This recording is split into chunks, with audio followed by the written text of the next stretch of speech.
In the spring of 2018, I, now known as Marcus, decided to treat my partner, Liana, to an enchanting evening that promised both culinary delights and the quiet intimacy of nature, unaware that the night would soon transform into an experience that would etch itself permanently into my memory. After a sumptuous dinner at a cozy yet upscale restaurant in the historic district of Mariners Cove, a town renowned for its artistic heritage and windswept coastline, I steered our car away from the bustling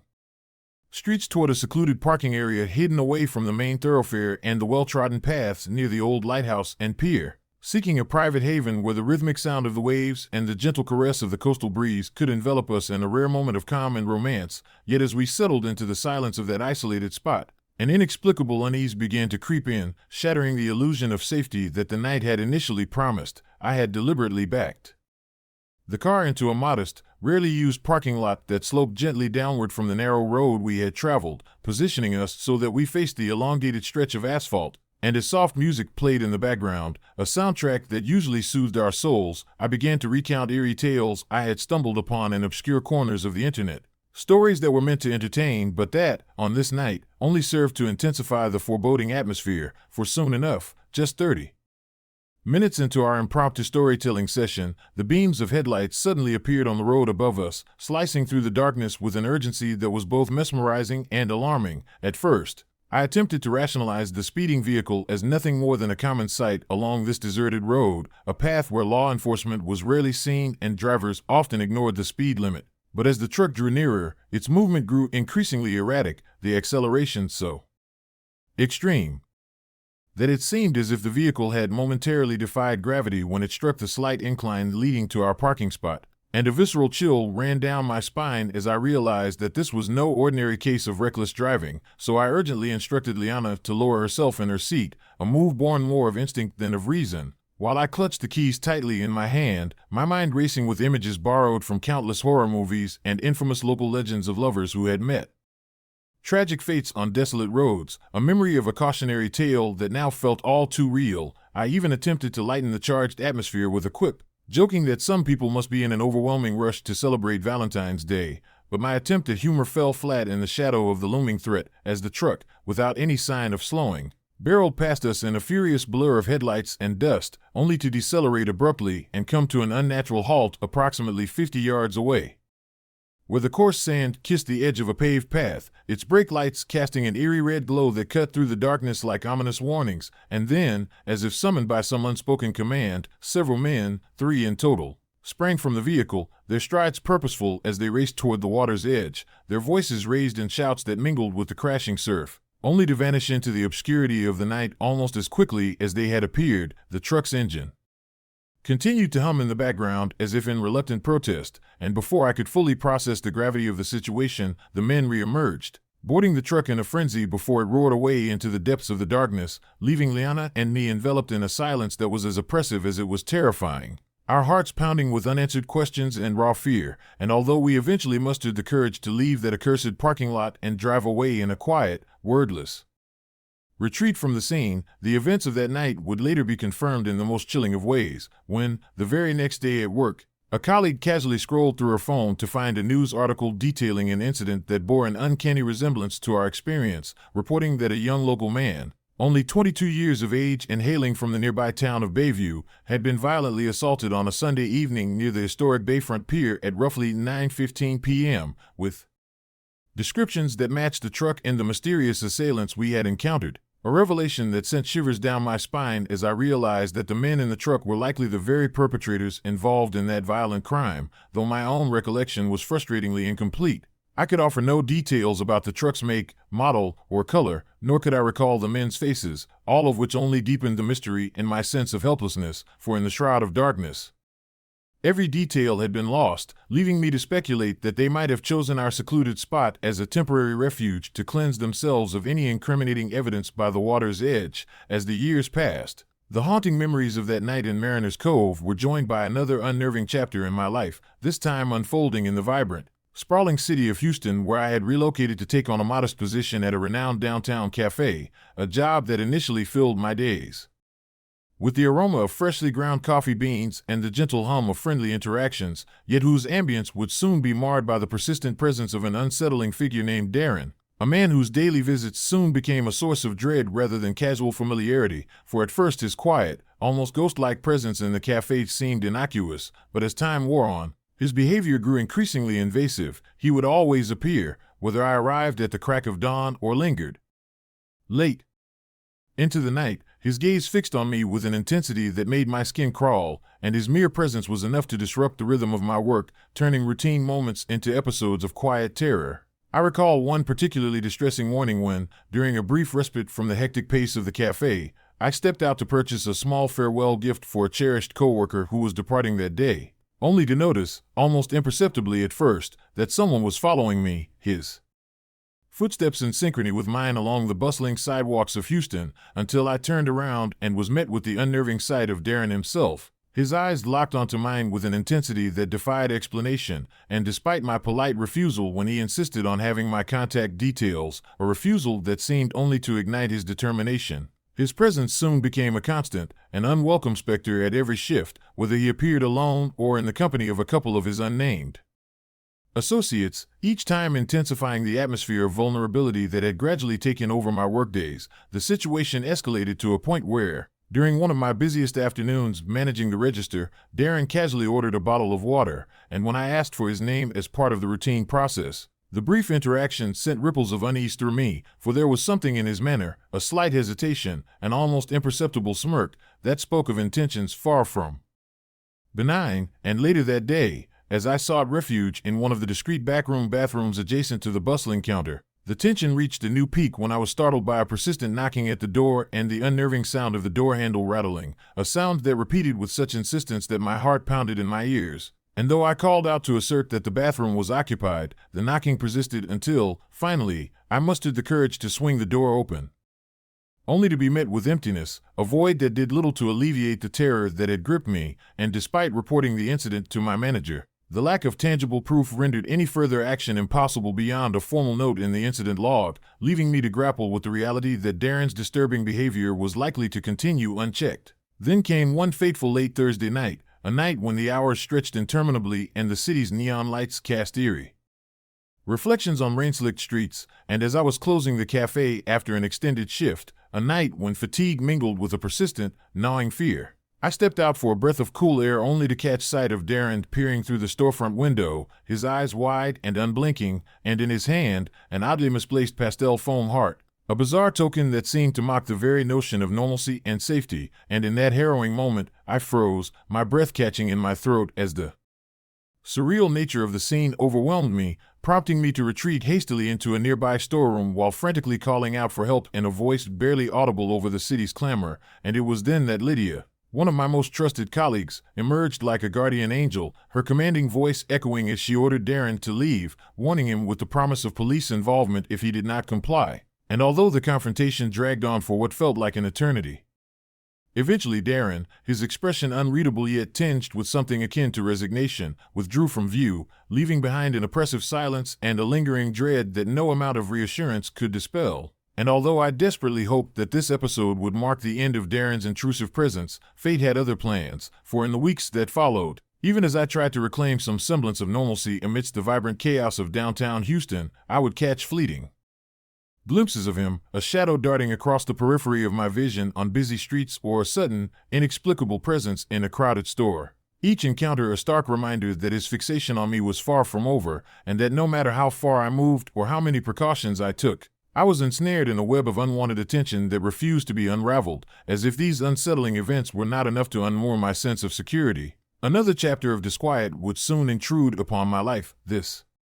time from the intimate confines of my own home and within the trusted boundaries of a long-standing friendship that had once been a bedrock of stability, my dearest friend Cassandra, who had shared my humble beginnings in a small, close-knit community in Georgia and had been my confidant and roommate for many years, began to exhibit behavior that grew increasingly strange and inexplicable after I started a promising relationship with a gentle and earnest young man named Julian, whose arrival in my life had initially filled me with hope and excitement. In the early days, Cassandra had seemed unperturbed by my newfound romance, even masking any trace of jealousy with forced smiles and reassurances. But gradually, subtle shifts in her demeanor emerged. Her once comforting presence became tinged with an almost spectral quality, her glances lingering in the shadows, and one night, In the dead hours between 2 o'clock and 3 a.m., when the apartment lay in a heavy silence broken only by the occasional creak of the old building, I was jolted awake by a sensation of being watched, and as I opened my eyes in the darkness, I distinctly thought I saw a shadowy figure standing motionless by the side of our bed, so still and silent that it defied all logic, and despite my desperate attempts to rouse Julian from his deep sleep by gently tugging his arm and whispering my alarm, the only response was a vague murmur as I frantically reached for the light switch, only to reveal the impossible sight of Cassandra, standing there with an inscrutable expression that conveyed neither menace nor remorse, but rather an unsettling calm as she claimed in a halting, almost indifferent tone that she had simply forgotten something, before slipping away into the darkness as if she had been a mere apparition. The following days were fraught with a heavy, unspoken tension as Cassandra's behavior grew even more erratic. She became reclusive, avoiding intimate conversations, and insisting on the company of others whenever possible, and within a fortnight of that bewildering incident, she abruptly left our shared home without any explanation, disappearing into the folds of her own private life and leaving behind a void filled with unanswered questions and a pervasive sense of betrayal. A departure that haunted me for years as I struggled to comprehend how someone so intimately familiar could harbor such inexplicable secrets, and as I tried to piece together the fragments of that shattered friendship, I found solace only in the quiet moments of reflection and in the arms of Julian, whose steadfast presence offered a fragile reprieve from the gnawing uncertainty that now colored my every waking moment. Yet, as if the weight of these terrestrial encounters were not burdens enough, another memory, one from the tender, impressionable years of my youth, resurfaced with the clarity of a half-remembered nightmare, transporting me back to a family vacation in Playa del Sol, a once idyllic resort nestled along the sun-dappled beaches of the Yucatan Peninsula, where I was but a 14-year-old child accompanied by my parents, my older brother, and a cadre of cousins, all of us united in the carefree joys of summer and the promise of adventure, until one fateful evening, coincidentally marked by a celebration reminiscent of Valentine's Day, the veneer of innocence was brutally shattered after a communal dinner at the Grand Resort Buffet. While the adults lingered in animated conversation and laughter in the main dining hall, my cousins and I ventured toward the pool area, our youthful exuberance carrying us along quiet corridors and pastel-lit hallways in search of a forgotten stash of sweets that had been carelessly left behind, and it was then, amid the subdued ambience of the corridor, that I noticed a man whose presence was as out of place as it was unnerving, a tall, imposing figure with a bald head and a scruffy hint of facial hair, clad in a jacket that bore an uncanny resemblance to a vintage design from a legendary rock band, its hues a blend of gold and deep charcoal that somehow evoked both nostalgia and a sense of foreboding. And as he paced the length of the corridor with an almost hypnotic regularity, his eyes scanning the dimly lit passageway as if searching for something or someone, my young mind was immediately gripped by a chilling apprehension that belied the otherwise serene atmosphere of our vacation. On his third deliberate lap, he passed by with a curt hello that hung in the air like a spectral greeting, and I responded with a timid nod, uncertain whether my acknowledgement was meant to be courteous or a tacit admission of my unease. But it was on his fourth circuit of the hall that I began to notice further unsettling details. He clutched a can that looked suspiciously like a beer, and his eyes, though masked by a veneer of nonchalance, seemed to burn with a disconcerting intensity as they briefly locked onto mine, sending a shiver through my small frame. With every passing second, the realization that I was being observed by this mysterious stranger sank in, and as I fumbled with my keycard to unlock the door of the adjacent hotel room, intended as a brief stopover to regroup, I felt the unmistakable presence of the man following me, his proximity so close that I could sense the chill of his aura even before I fully closed the door behind me. And in that terrifying instant, I managed to compose myself just enough to ask, in a voice that betrayed none of my inner panic, "What are you doing?" Only to be met with a suffocating silence that spoke louder than any threat, a silence that was broken only when I abruptly slammed the door shut, only to feel an opposing force press against it in a desperate attempt to keep it ajar, leaving me trapped in a vortex of fear and determination as I leaned my body against the door, ensuring that it locked automatically, a lock that became the barrier between my safety and the encroaching darkness, while my trembling fingers dialed my mother's number in the hope that her reassuring voice would penetrate the terror that had seized me. And though moments stretched into an eternity as I remained in that tight, claustrophobic space, listening to the muffled commotion of hotel security being summoned, I could not shake the feeling that this encounter was a harbinger of the hidden dangers that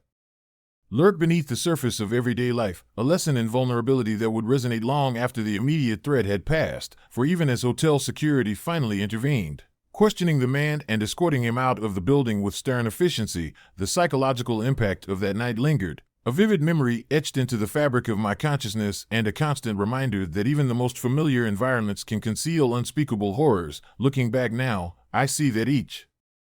of these disparate episodes, from the surreal, adrenaline-charged encounter with a speeding truck and its mysterious occupants on a quiet, moonlit parking lot in Mariner's Cove, to the relentless and unsettling stalking by Darren in the bustling urban sprawl of Houston, from the disquieting betrayal of a long-trusted friend in the dead of night to the haunting intrusion of a stranger during my fragile adolescence in a distant foreign resort, are not isolated incidents, but interconnected threads woven into a larger tapestry of life that oscillates unpredictably between moments of serene beauty and episodes of unrelenting terror, each event leaving an indelible mark on my soul and shaping my understanding of the precarious nature of human existence. For in the quiet aftermath of each ordeal, as I sat alone with my thoughts and the faint echoes of a bygone terror, I could not help but wonder if fate itself conspired to remind me that the line between safety and peril is perilously thin, that the calmest of nights can quickly give way to chaos, and that the vulnerabilities we all harbor are often exposed when we least expect them, transforming our lives in ways that defy logic and reason, and compelling us to confront the haunting reality that even in moments designed for romance, routine, or innocent joy, the specter of danger can emerge without warning, challenging us to find strength in the face of uncertainty and to seek meaning amidst the chaos of our fragmented experiences, a truth that I have come to accept with a mixture of resignation and resolve, knowing that each encounter, each inexplicable glimpse into the darker side of human nature, has contributed to the person I am today, a person who has learned that vigilance is not merely a reaction to external threats, but an enduring state of mind, a constant reminder that the world, for all its beauty and wonder, is also a stage for the inexplicable and the terrifying, and that in embracing this duality, we can begin to navigate the labyrinth of life with both caution and courage, forever aware that behind every serene facade may lie the potential for unexpected upheaval, and that the resilience of the human spirit is measured not by the absence of fear, but by our ability to rise, time and again, from the shadows of those darkest moments into the light of a new day, carrying with us the lessons of the past even as we dare to dream of a future unburdened by the haunting echoes of what once was, a future where each step is taken with both hope and a quiet, enduring vigilance, a balance that has become the cornerstone of my existence. And as I recount these episodes, each one a testament to the unpredictable interplay of fate, chance, and the hidden undercurrents of human desire, I am reminded of the fragile yet persistent nature of our collective resilience, for it is in the aftermath of each terrifying experience that we find the strength to rebuild, to question, and ultimately to grow, ever mindful that the quiet moments we so cherish are but brief respites in an ongoing journey through a landscape both beautiful and dangerous. A journey that has taught me that while the past may be haunted by shadows, the future is ours to shape with the light of our determination and the enduring hope that, no matter how profound the darkness, a new dawn is always waiting on the horizon, ready to usher in the promise of renewal and the courage to face whatever may lie ahead in this intricate, unpredictable tapestry of life.